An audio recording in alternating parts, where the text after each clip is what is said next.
أهلا بكم مشاهدينا الكرام إلى هذه الحلقة الجديدة من مستقبل الطاقة. هذه ملفاتنا. انهيار شبكة الكهرباء الإسبانية يطرح الأسئلة حول التسرع في التحول المفرط إلى الطاقات المتجددة. التبادل الكهربائي بين الدول يدخل معترك الصراعات التجارية والجيوسياسية.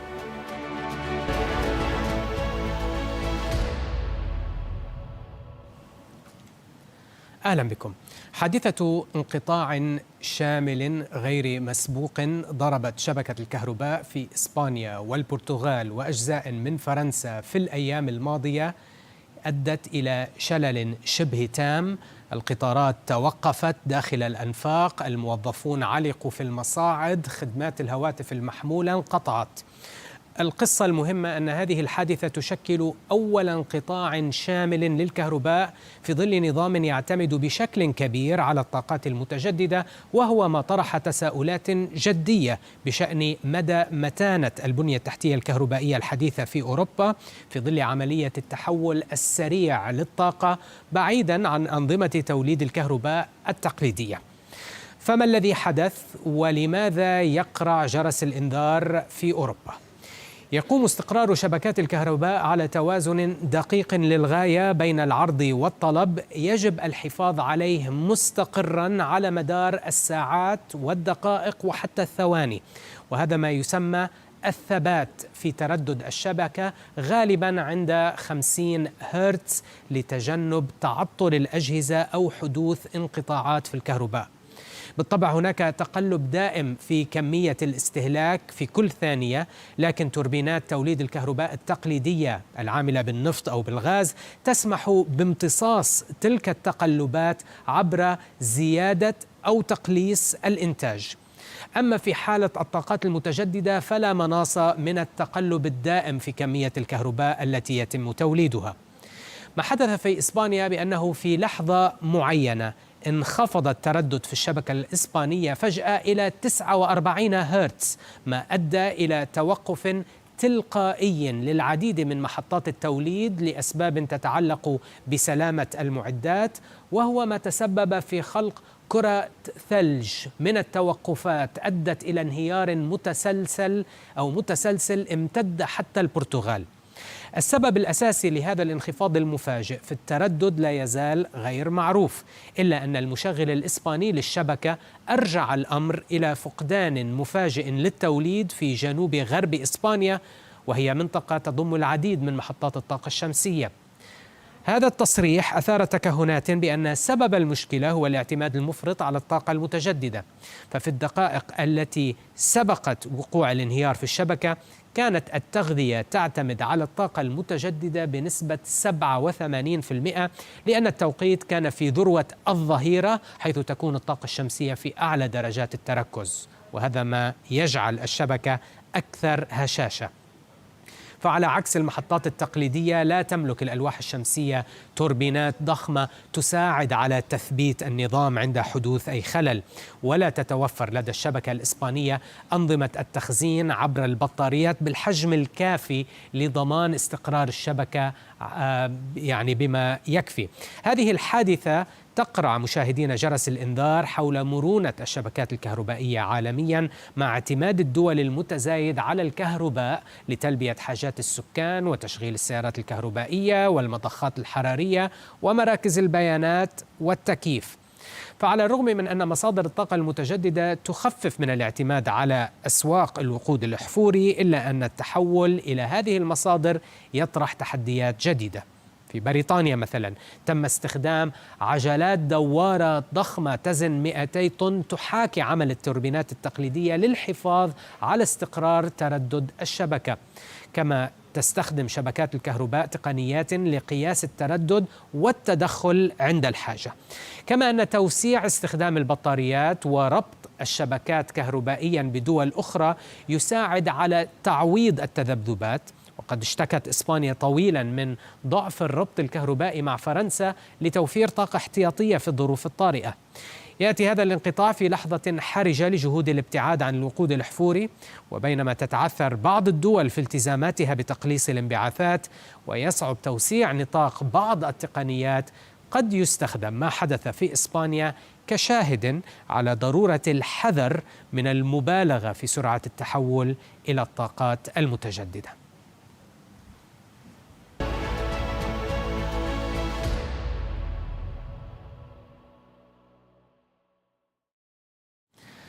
عادة عندما نتحدث مشاهدينا عن الصراعات الجيوسياسية أو حتى الحروب التجارية يتوارد إلى الأذهان استخدامات النفط والغاز كأداة في تلك النزاعات، ولكن في الأشهر القليلة الماضية أصبح التبادل الكهربائي سلاحا جديدا في تلك التوترات. ضيفي ألدو فلوريز زميل غير مقيم في بيكر انستيتيوت يستعرض لنا هذه التطورات وآثارها. We've been seeing in the last 4 months the rise of electricity conflict, electricity trade conflict, in a way that we hadn't seen it before. And 4 examples that are pretty relevant here are first, the threat that the Canadian province of Ontario made to the US in retaliation for President Trump's intended tariffs on Canada. And there was a threat to stop electricity trade, or to tax rather electricity trade from Ontario to Canada as a sanction, as punishment for this threat. We saw as well in the Middle East the ending of the waiver that the US had given Iran and Iraq to purchase electricity from Iran. Iran has been under a sanctions regime and was not allowed to export, to benefit from energy exports elsewhere. But there was a waiver that allowed Iraq to purchase electricity from Iran, and that has been basically ended. Then we saw the type of potential development in Europe, in which Norway is considering not to export electricity to Europe because there's discomfort with European rules on electricity trade, but more fundamentally because of droughts that have reduced the availability of hydropower in Norway. With the Baltic states also disintegrating from the Russian, Belarusian grid, and this is again out of distrust. There is less enthusiasm for having energy trade with Russia. If energy can be weaponized, energy trade can be weaponized. And that is, again, the challenge that we're seeing with respect to electricity trade in more areas and with more frequency, at least over the last few months. These examples, among others, point to a new kind of challenge for energy security and energy trade. We used to think about this, as you mentioned, mainly in terms of oil and gas. But as countries are electrifying and as the push for greater electricity integration, the integration of grids is increasing, we're going to see more challenges in managing interdependence and energy trade between countries. Well, Aldo, Europe today has the most extensive set of electricity interconnections, representing about 50% of the global cross-border transmission capacity. So Europe maybe is a prime example of, so far, successful power interconnections. But you think that Europe holds 2 contrasting views about electricity integration. How, if you may expand more on that idea? Well, yes, there are 2 factors here. One is that the grid integration makes energy systems, the power system more flexible, more, in principle, more resilient, and more able to serve consumers. But this integration has to be cost effective.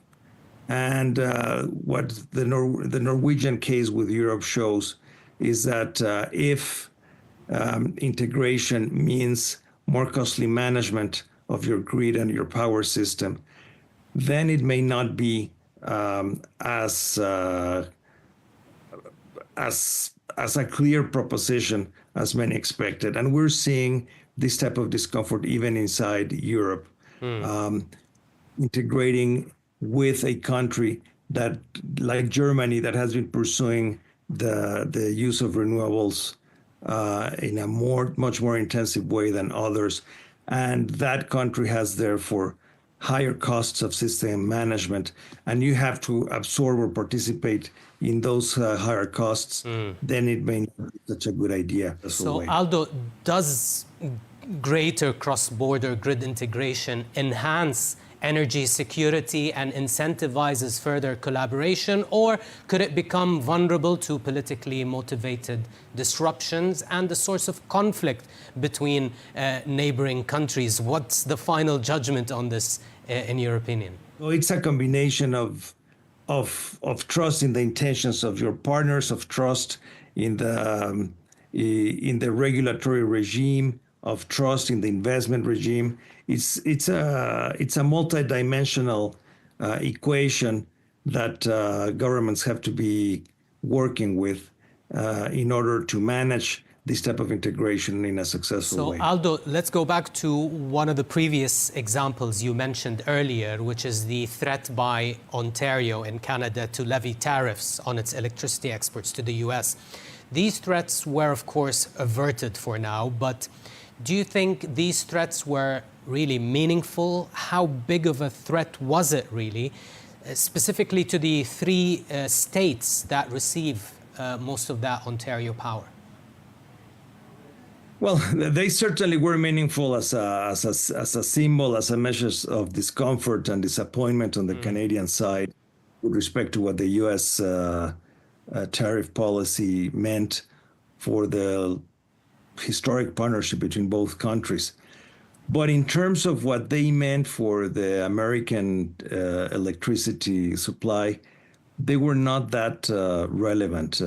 Power exports, electricity exports from Canada to the US represent 0.3% just about of total electricity supply to the US. And for the affected states in the American Northeast, this was less than 3 or 1% of what New York and Michigan and Minnesota and the affected states are actually consuming of Canadian power. So it would not have been that big of a disruption, but it was very significant, in my view, that the mere consideration of using energy as a sanction, weaponizing energy as a tool for negotiation in non-energy related areas, in this case economic trade, is just very, very telling of the difficult times in which we are now living. نتوقف الآن مشاهدينا مع فاصل قصير نتابع بعده في مستقبل الطاقة. بعد تهديدات ترامب بفرض تعرفات على واردات الطاقة منها، ما خيارات المكسيك الاستراتيجية؟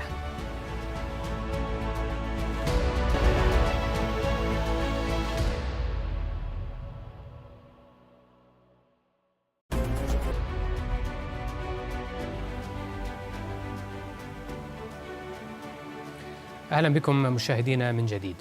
هدد ترامب بفرض رسوم جمركية على واردات الطاقة من المكسيك، وقد تم إعفاء ذلك في الوقت الحالي.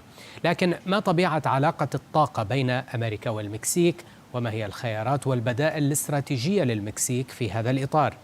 ضيفي ألدو فلوريس، والذي كان نائب وزير الطاقة المكسيكي لشؤون النفط والغاز سابقا، يستعرض لنا تلك الخيارات. The key thing to have in mind is that Mexico's oil and gas production has been declining for just about 20 years. So that has meant that Mexico has steadily been increasing its imports of fuels and mainly natural gas and liquid fuels from the US and other regions throughout all of this time. So since about 10 years ago, Mexico has is a net importer of natural gas and other fuels from the United States. And these imports of natural gas now represent 70% of Mexico's consumption.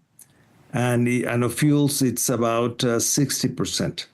So Mexico is very dependent on the supply of fuels from the United States, and it doesn't have many options of diversifying this trade when it comes to natural gas. It can do so if it's about importing gasoline or petrol or diesel, because that's a very liquid global market, but not with natural gas. So what has been happening is that Mexico is beginning to redirect some of its crude exports, which are also liquid, to other parts of the world, but it is not so able to do so with respect to natural gas. And therein lies a key question about Mexico's energy security strategy. How much should Mexico depend on one very large supplier of natural gas, and how much should Mexico should be willing to pay the additional cost of diversifying its natural gas supplies? It's not an easy equation. It's not unlike the type of considerations that were being discussed in Europe about greater integration with Russia, because natural gas was cheap and because it led to cooperation. In the case of North America, natural gas is the cheapest of them all, so it's a very beneficial decision for Mexico to import natural gas. And the U.S. and Mexico are allies. Well, the jury's out about what this means in terms of economic exchanges and tariffs on energy trade. Aldo, you've participated in the negotiations and actually in the final signing of the Declaration of Cooperation Agreement known as OPEC Plus back in 2016. Mexico is still a signatory, but has since seems to have sat on the sidelines, if you may, of OPEC Plus. Why is that? Well, the short reason is that, the short answer is that Mexico does not have the type of leeway other countries have in adjusting its production. And as I said, Mexico's production has been declining yearly for the last 20 years. Actually, Mexico is taking out from the global market about 100,000 barrels per day every year. So Mexico is by default contributing to the aim of not oversupplying the market, that aim that OPEC Plus has. And that was, by the way, one of the realities when Mexico joined OPEC Plus. It was evident that Mexico could only support the rationale of stabilizing the oil market, but that it had strong limitations with decreasing its production beyond the natural rate of decline that it was already experiencing. So that's why Mexico is a participant and to these meetings, but it cannot actually adjust its production further, and it is contributing by default with this with its own declining production to the aim, as I said, of not oversupplying the market. These won't change in the foreseeable future. What potential does Mexican oil and gas production have, and how do you see that unfolding moving forward under the new presidency of Claudia Sheinbaum? Mexico's potential is still very strong. We saw clear evidence of this when Mexico opened up to international investment, and companies from all over the world made commitments to participate in the Mexican oil industry. These commitments changed because the Mexican energy policy changed, and the opening was reversed. Now the strategy is to rely again much more on Pemex to make the best of the potential resources that Mexico has.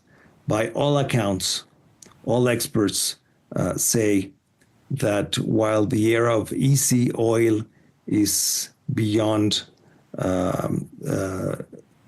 we are still in Mexico in a country that has significant potential. Prospective reserves are considerable. And so a campaign to increase investment in the oil industry in Mexico can yield substantial results.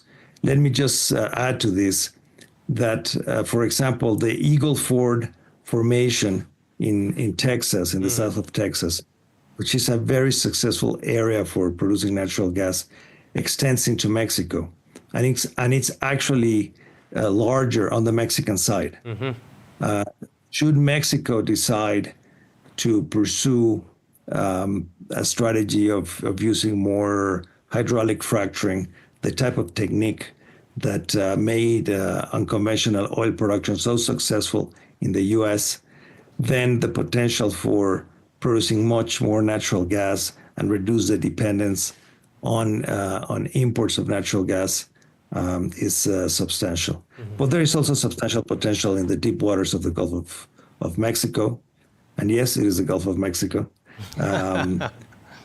despite what has been... what Trump wants, to name it. So there's still a lot of potential there. It's a matter of getting the rules right so that investors and Pemex itself are more enthusiastic about these projects. Okay. In the next few months, we expect to learn more about the new rules for partnerships between Pemex and private companies. And then we have a more clear idea of what the production prospects might be. هذا مشاهدينا نصل إلى ختام هذه الحلقة من مستقبل الطاقة. دائما تابعونا على منصة أكس تحت وسم #مستقبل الطاقة. يمكنكم أيضا مشاهدة كامل حلقات البرنامج على موقعنا الإلكتروني العربية.net/programs وأيضا على قناة اليوتيوب. نلتقي الأسبوع المقبل في نفس الموعد. إلى اللقاء.